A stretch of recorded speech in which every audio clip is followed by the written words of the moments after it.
আমরা বড়দের মুখে শুনেছি, এটা খুব বেশি শুনেছি, আল আদাব ক্বাবলা তালাব।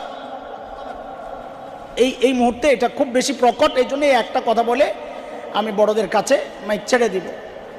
আল আদাব ক্বাবলা তালাব, তোমরা ছোট মানুষ অতটা বুঝবা না।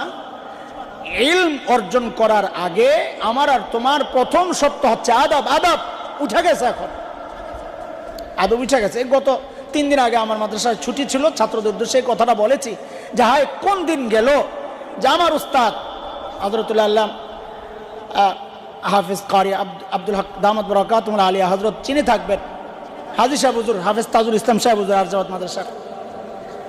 তাকাইলে আমরা এতটা ভয় পাইছি যে একদিন আসরের নামাজের আগে হেফজখানা একটু ঢিলে ঢালার সময়টা হলো আসরের নামাজের আগে দিয়া। তো দুইজন পাশাপাশি বসে বসে কথা বলতেছি, মাদ্রাসার পাশ দিয়েই রাস্তা ছিল তখন।